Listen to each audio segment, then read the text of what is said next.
Bismillahirrahmanirrahim. Assalamualaikum warahmatullahi wabarakatuh. Pada video sebelumnya kita telah mempelajari dasar-dasar penggunaan bahasa pemrograman Python dan beberapa fungsi bawaan, dan kita juga telah belajar bersama mengenai array satu dimensi. Pada video ini kita akan belajar mengenai array dua dimensi serta akan mencoba beberapa fungsi yang disediakan pada backpack nanti. Sebelumnya kita telah mempelajari bahwasanya untuk menggunakan ataupun menginstruksi perintah bahasa pemrograman Python bisa melalui terminal ataupun command prompt, dan bisa juga kita mengetikkannya di notepad, lalu file notepad tersebut ataupun file.py tersebut kita eksekusi di command prompt. Namun ada cara yang lebih mudah yang dapat kita gunakan, yaitu dengan memanfaatkan Visual Studio Code. Sebelumnya kalian bisa mengunduh Visual Studio Code di laman Visual Studio Code.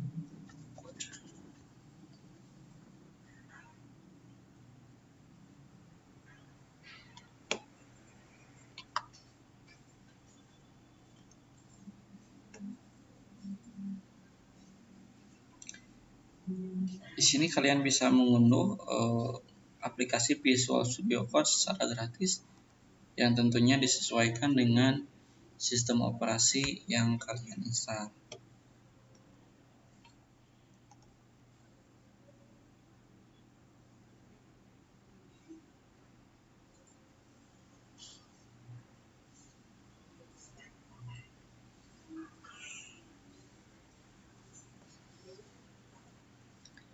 Tunggu sampai proses unduh selesai. Jika telah selesai, kalian tinggal menjalankan tahap instalasi. Di sini saya telah mendownload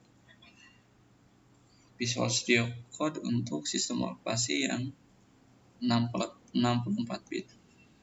Tahapan instalasinya cukup mudah. Kalian tinggal pilih accept the agreement, klik next. Kalian bisa menceklis create a desktop icon ataupun tidak, karena ini sifatnya opsional. Lalu untuk order saya sarankan untuk menceklisnya, terutama itu fade, lalu next, dan klik tombol install. Lalu tunggu sampai proses instalasi selesai.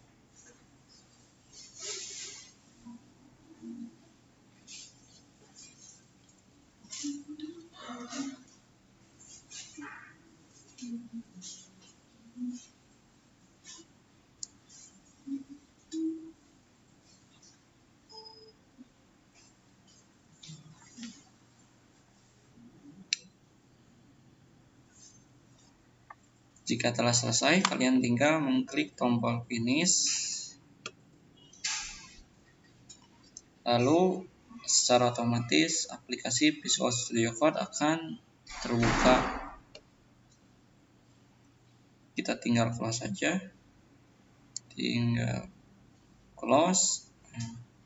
Sebelum kita menggunakan, kita harus menginstal terlebih dahulu ekstensi Python.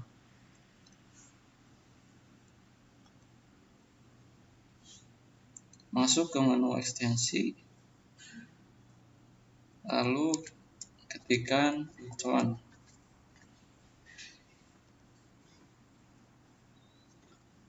Kebetulan di sini saya telah menginstalnya, dan jika ada tulisan install berarti belum terpasang.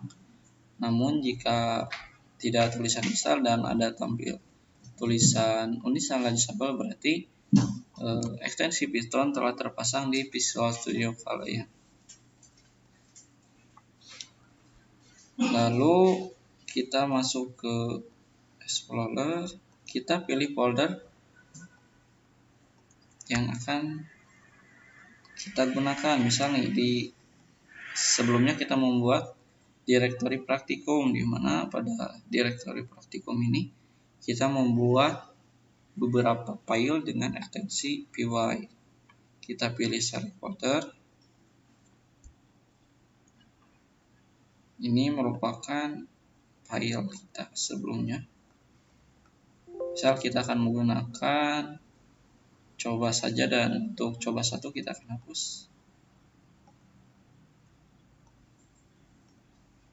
Lalu bagaimana untuk menjalankan file dengan ekstensi py di Visual Studio Code? Pertama, pastikan di sini telah terpilih Python kalian, sudah terpasang ekstensi kalian, ekstensi Python pada Visual Studio kalian. Lalu jika telah terpasang, maka di sini akan muncul icon dengan tulisan Run Python File in Terminal. Jadi kita tidak perlu membuka command prompt lalu mengarahkan ke direktori di mana file Python itu tersedia. Dengan menekan icon ini secara otomatis akan running. Kita bisa lihat bahwasanya di dalam coba.py ini ada 2 variabel, yaitu variabel angka dan variabel teks, di mana variabel angka berisikan nilai 1 dan variabel teks berisikan nilai string dengan tulisan nama saya Ilham. Lalu kita mencoba untuk menampilkannya dengan menggunakan perintah bawaan, yaitu print. Sehingga muncul di sini print variabel angka dengan nilai 1 dan print variabel teks dengan nilai string dengan tulisan nama saya Ilham. Akan secara otomatis muncul di sini tanpa perlu kita menuliskan direktorinya apa lalu menginstruksinya secara manual seperti itu. Lalu kemarin juga pada video sebelumnya kita telah belajar bagaimana menginstal Flatpak, dan yaitu dengan mengetikkan perintah pip install. Ini lalu nama Flatpaknya apa? Ini untuk menginstal. Lalu untuk menghapus Flatpak yang telah kita pasang dengan perintah pip install. Lalu nama Flatpaknya apa? Lalu ketika kita ingin melihat Flatpak apa saja yang terinstall pada sistem kita, caranya dengan mengetikkan pip list. Menggunakan pip list ini akan muncul Flatpak apa yang telah terinstall. Misal kita akan cek Flatpak apa yang telah terpasang. Masuk ke command prompt, lalu ketikkan perintah pip list. Di sini terlihat beberapa Flatpak yang telah terpasang pada komputer saya. Di antaranya seperti Pandas dan NumPy. Bagi yang belum terinstall Flatpak NumPy, caranya dengan mengganti nama Flatpak dengan tulisan NumPy. Lalu kemarin juga kita telah belajar bagaimana menggunakan Flatpak NumPy untuk pembuatan array pada bahasa pemrograman Python. Itu ada beberapa cara. Pertama kita dengan mengimpor langsung nama Flatpaknya, yaitu Flatpak NumPy. Lalu ada juga kita mengimpor nama Flatpaknya tapi dengan alias atau inisialisasi dengan matikan import NumPy as np. Dengan begitu, ketika kita akan menggunakan fungsi yang ada pada Flatpak tersebut, kita tidak perlu menuliskan NumPy dot nama fungsinya apa, bisa array. Tapi cukup dengan menuliskan aliasnya saja, yaitu np. Seperti ini. Namun ada cara yang lebih mudah, yaitu dengan langsung kita memanggil fungsi yang ada pada Flatpak tersebut dengan mengetikkan perintah from NumPy import misal array. Seperti itu. Namun pada video ini kita akan menggunakan cara kedua, yaitu dengan penggunaan alias. Misal import NumPy as np. Misal kita akan membuat variabel satu array, satu dimensi dengan mengetikkan perintah, misal variabel a, np ini adalah alias dari backpack numpy. Lalu kita akan memanggil fungsi yang ada pada backpack numpy, yaitu salah satunya array. Nah, lalu kita tuliskan isi dari array tersebut apa saja. Kita nilainya 1, 2, 3, 4. Lalu kita buat. Lalu kita akan menampilkannya.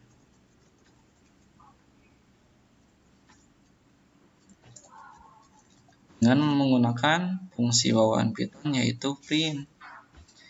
Lalu apa yang akan kita print yaitu variabel a, isi dari variabel a. Ketikkan a. Setelah itu kita tinggal tekan tombol run Python file in terminal. Nah, akan muncul 1, 2, 3, 4 di mana 1, 2, 3, 4 ini merupakan isi dari variabel a, yang mana variabel a ini merupakan array satu dimensi. Itu untuk array satu dimensi. Lalu bagaimana ketika kita ingin membuat array dua dimensi? Caranya sama. Misal kita akan buat variabel baru yaitu b. Kita panggil nama variabelnya yaitu np alias dari numpy. Lalu kita tuliskan nama fungsinya yaitu array. Lalu yang membedakan apa? Nah, di sini ada dua kurung awal. Jadi yang pertama seperti ini. Jika seperti ini untuk satu dimensi.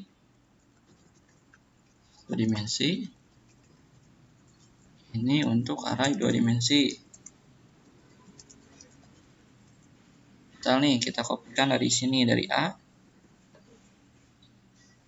Copy, kita pastikan di dalam kurung perawal ini. Nah, untuk menambahkan arraynya kita pisahkan dengan koma. Kita pastikan di sini. Nah, ini merupakan array dua dimensi. Misal kita akan coba eksklusi. Nah, oh iya ini belum diganti, kita ganti dengan B. Kita eksekusi. Nah, muncul 1, 2, 3, 4, 1, 2, 3, 4. Nah, untuk membedakan mana dimensi pertama dan dimensi kedua, kita akan ganti misalnya 1, 2, 3, 4, ganti kita nilainya jadi 5, 6, 7, 8. Kita coba jalankan kembali. Nah, muncul 1, 2, 3, 4, 5, 6, 7, 8. Lalu sebelumnya juga kita tahu bahwasanya di dalam array itu ada yang mana indexing. Lalu bagaimana cara mengakses? Misal nih kita akan mengakses nilai 2. Kita cari tahu dulu nilai 2 itu berada pada indeks keberapa. Misal nih indeks ke 0 ataupun row ke 0 dan kolom ke 1. Itu baris ke 0. Kenapa baris ke 0? Karena memang pada array urutan tidak dimulai dari angka 1 namun diawali dengan urutan ke 0. Lalu ini kan ke 0, baris ke 0, lalu kolom ke berapa?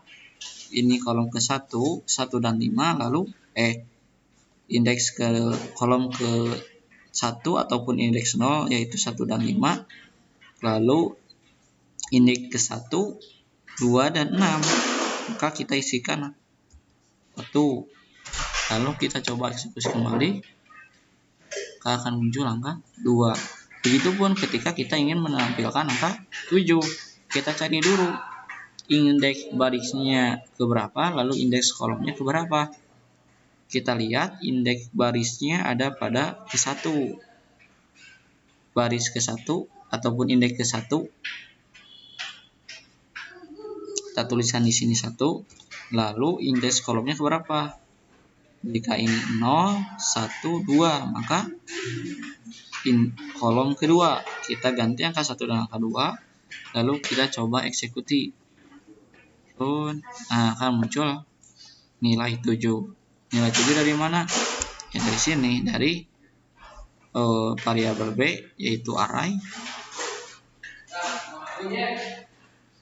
indeks row-nya ke 1 dan indeks kolomnya ke 2. Seperti itu.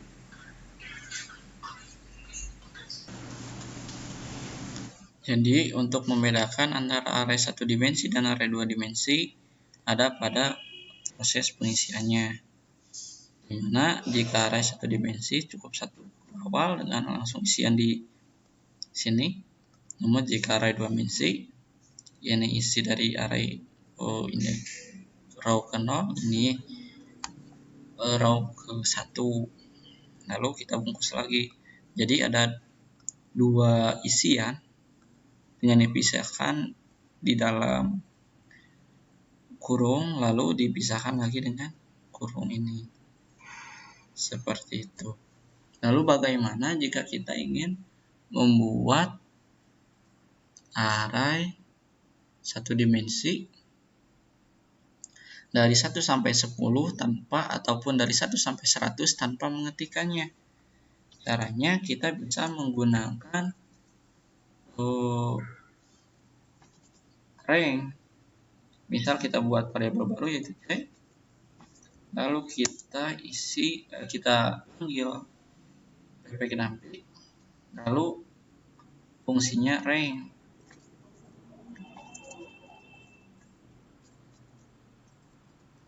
Oke, lalu dimulai dari berapa? Start, lalu berakhir di nilai berapa? Misal 100. Lalu step ataupun dari sampai 100 itu ada jarak enggak? Misal nih, kita kasih saja 1. Lalu kita coba tampilkan dengan mengganti B ini dengan variabel C. Lalu kita coba eksekusi. Nah, muncul nih dari 1 sampai 99. Dimana 1 indeks ke 1 tidak kurang dari 100 maksimalnya. Lalu jarak antar nilainya adalah 1. Misal bagaimana jika jaraknya itu 5? Ya kita tinggal ganti angka 1 ini dengan 5. Kita jalankan. Nah, muncul 1, 6, 9. Seperti itu. Lalu bagaimana jika kita memberikan batasan? Misal nih, yang akan kita tampilkan itu dari 1 sampai 10. Namun cuman 4 nilai yang ditampilkannya. Misal kita buat variabel baru yaitu D. Lalu panggil nama pig-pignya, input. Lalu fungsi apa yang kita gunakan? Fungsi yang digunakannya adalah clean space. Kita sama 1 sampai 100. Lalu berapa nilai yang ditampilkan ataupun yang dibuat pada array ini? Misal hanya 5. Lalu kita ganti C-nya dengan D. Lalu kita coba jalankan. Nah, muncul 1, 2, 3, 4, 5. Jadi cuman 5. Jadi pada variabel D ini dibuat array 1 dimensi dengan rentang nilai antara 1 dan 100 dan hanya memiliki nilai 5 buah nilai. Berbeda dengan range. Kalau range ini kita membuat array 1 dimensi dengan rentang nilai antara 1 sampai 100 dan jarak antar nilai yaitu 5. Lalu selanjutnya bagaimana kita membuat array 3 dimensi? Nah, sebelum kita masuk ke array 3 dimensi, pastikan kalian memang benar-benar paham bagaimana pembuatan array 1 dimensi dan bagaimana pembuatan array 2 dimensi. Jika ini kita ke bawahan seperti ini ya. Yang jelas, disebut array 2 dimensi itu terdiri dari baris dan kolom. Barisnya ini terdiri dari baris dan terdiri dari 4 kolom. Kolom 1, kolom 2, kolom 3, dan kolom 4. Jika dalam indeks, ini indeks ke 0 dan ini indeks ke 1. Lalu ini kolom indeks ke 0, kolom indeks ke 1, kolom indeks ke 2, dan kolom indeks ketiga. Ini untuk array 2 dimensi. Lalu bagaimana untuk array 3 dimensi? Sebenarnya jika kalian sudah paham di array 2 dimensi, kalian tinggal membuat seperti ini. Kita lihat lagi, dari jumlah baris, isi dari baris, dan kolom. Jadi indeks pertama itu untuk baris, isi baris, dan kolom. Misal buat variabel baru yaitu np.array.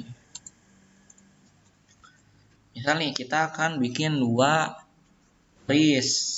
Berarti buat susunannya dulu.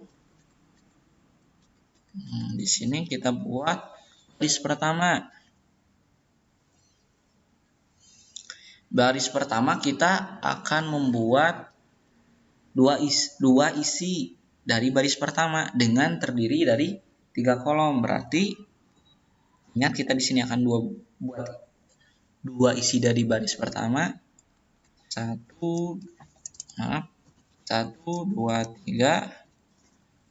Lalu 3, 4, 5. Nah, ini untuk baris pertama. Lalu kita akan buat baris kedua. Kita akan coba balikan ya nilainya. Kalau ini dari 1, sekarang dari 9. 9, 8, 7. Lalu 6, 5, 4. Nah, seperti ini. Dengan kalian menuliskan seperti ini, kalian berarti membuat array 3 dimensi. Lalu kita akan coba lihat apakah benar ini array 3 dimensi atau bukan. Kita jalankan. Nah, muncul. Terdiri dari 2 baris. Baris pertama, baris kedua. Lalu isi dari baris pertama ada 2 baris. Isi dari baris kedua ada 2 baris. Lalu terdiri dari 3 kolom. Baik indeks pertama, indeks kedua, ataupun indeks baik baris pertama ataupun baris kedua. Lalu bagaimana cara kita mengaksesnya? Sama seperti ini untuk urutannya. Kita cari dulu baris keberapa. Misal kita ingin menampilkan angka 7. Angka 7 ini berada pada baris kedua ataupun indeks ke 0, indeks ke 1. Kita tulis dulu indeks ke 1. Lalu setelah itu kita cari tahu isi dari baris keberapa. Angka 7 yaitu ada di baris pertama ataupun indeks ke 0. Kita tuliskan 0. Lalu pada kolom berapa? Kita hitung 1, 2, 3. 3 berarti indeksnya di 2. Nah, kita coba jalankan. Nah, muncul angka 7. Pada dasarnya, ketika kalian sudah paham pembuatan array 1 dimensi, pembuatan array 2 dimensi, nah, ketika kalian membuat array 3 dimensi itu tidak akan susah. Jadi kunci pertama, kalian harus paham dulu pembuatan dan bagaimana mengambil nilai dari array 1 dimensi, lalu bagaimana membuat dan mengambil nilai dari array 2 dimensi. Nah, baru kalian akan mudah dalam pembuatan array 3 dimensi. Jadi disebut array 3 dimensi itu bukan menambahkan lagi baris di sini. Misalnya 1, 2, 3, 4. 2, 3. Ini tidak disebut array 3 dimensi, tapi tetap ini array 2 dimensi karena hanya terdiri dari baris dan kolom. Berbeda dengan array 3 dimensi di mana terdiri dari baris, terdiri dari isi baris, lalu terdiri dari kolom seperti itu. Mungkin itu saja yang bisa saya sampaikan pada video kali ini. Semoga materinya khususnya pada bahasa pemrograman Python dapat kalian pahami. Jika tidak ada, saya perkenankan kalian untuk bertanya baik kepada saya secara langsung ataupun ke asisten dosen yang lainnya. Billahi taufiq wal hidayah. Assalamualaikum warahmatullahi wabarakatuh.